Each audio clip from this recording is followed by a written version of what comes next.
नमस्ते दोस्तों। ये कहानी सुनकर आप गुस्सा करना छोड़ देंगे।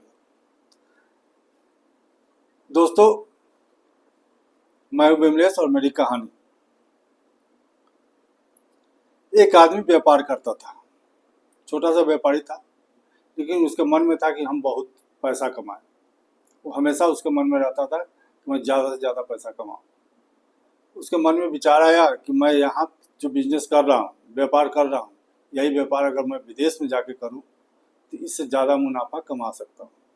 उसने अपने पिताजी से कहा कि पिताजी, मैं विदेश जाना चाहता हूँ, मैं वहाँ व्यापार करूँगा और ज़्यादा से ज़्यादा पैसा कमा के मैं घर लाऊंगा। पिताजी ने कहा कि देखो बेटा, तुम्हारी उम्र हो गई है शादी की, पहले शादी कर लो, घर बसा लो, फिर व्यापार करने जाना। उन्होंने पिता की बात मान ली और उसने शादी कर ली।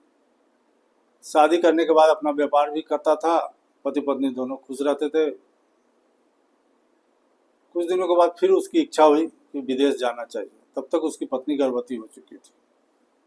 अपने पत्नी से कहा कि मैं विदेश जाऊंगा और वहाँ बहुत सारा पैसा कमाऊंगा। उसके बाद कुछ दिनों के बाद फिर मैं घर लौट के आऊँगा। पत्नी ने कहा ठीक है स्वामी, जैसी आपकी इच्छा, जाइए, मैं यहाँ अकेले रह लूँगी। चला गया। वहाँ जाके बहुत अच्छे से व्यापार करने लगा। व्यापार भी बहुत चल गया, बहुत पैसा कमा रहा था। पैसे घर भी भेज रहे थे। घर जो भेज रहा था तो पत्नी घर पर थी ही, पिताजी थे ही। घर बनवा लिए, बढ़िया से बढ़िया आलीशान बंगला बनवा लिया। ये होते होते 10 साल बीत गए, 10-12 साल बीत गए होंगे। तब उसके मन में आया कि अब बहुत पैसा कमा लिया, अब घर जाना चाहिए। उसने जहाज की टिकट ली और घर के लिए चल दिया। हवाई जहाज नहीं, पनिया जहाज से आना आना था उसमें, पानी वाले जहाज से। जहाज में बैठा, कुछ सामान वामान भी थे, पैसे तो थे ही। जब जहाज में बैठा हुआ था तो देखा एक सामने व्यक्ति बैठा हुआ है जो बहुत ही उदास है। तो इसने सोचा कि इस व्यक्ति से पूछना चाहिए कि भाई उदास क्यों हो। उसने पूछा कि क्यों आप उदास हैं, सो कहाँ जाना है, कहाँ से आए हैं, यही सब पूछा। तो कहा भाई, मैं यहाँ इस देश में सपना बेचने आया था, ज्ञान बेचने आया था, लेकिन यहाँ ज्ञान का कोई खरीदार ही नहीं मिला, इसलिए मैं मायूस हूँ, जा रहा हूँ। आना जाने का खर्च भी बेकार चला गया। इस व्यक्ति ने सोचा क्यों न एक आध को ज्ञान इससे खरीद लिया जाए। उसने कहा ठीक है, मेरा तो यह देश कर्मभूमि रहा है, लेकिन तुम कहते हो तुम्हारा ज्ञान ही नहीं बिका, चलो एक ज्ञान मैं खरीद लेता हूँ। वो आदमी बहुत खुश हुआ कि चलो एक ज्ञान तो बिक रहा है। तो उस व्यक्ति ने कहा, जो ज्ञान बेच रहा था, उसने कहा कि एक ज्ञान का मैं 500 गोल्ड कॉइन लूंगा। और गोल्ड कॉइन जो भी रहा हो, इसने सोचा कि 500 गोल्ड कॉइन तो बहुत ज़्यादा है, फिर भी सोचा कि मैं दे देता हूँ। क्या, चलो बताओ, मैं दे देता हूँ। 500 गोल्ड कॉइन उसको दे दिया।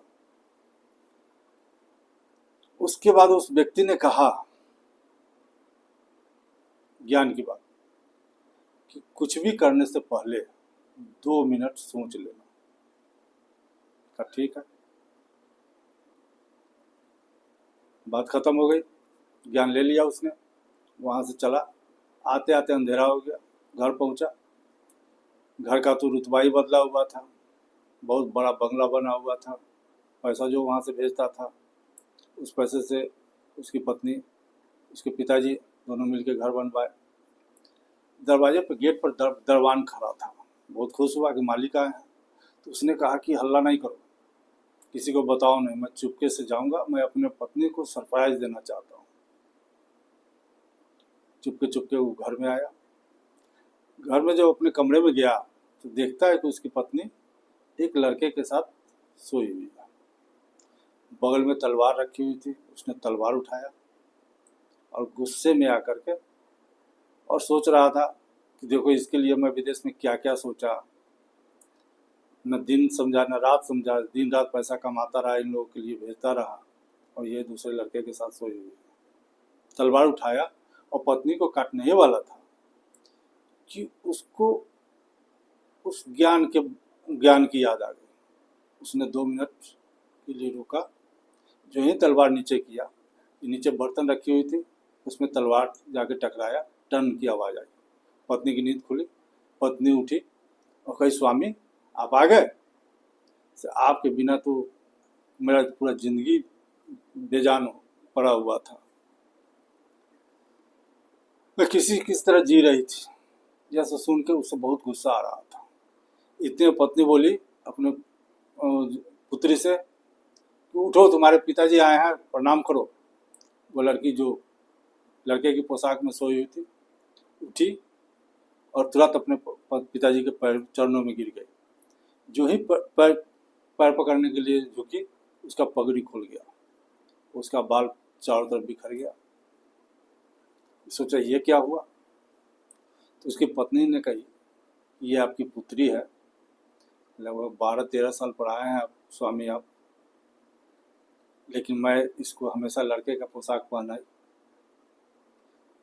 कि हमको हमेशा एहसास होता रहे कि आप मेरे साथ हैं।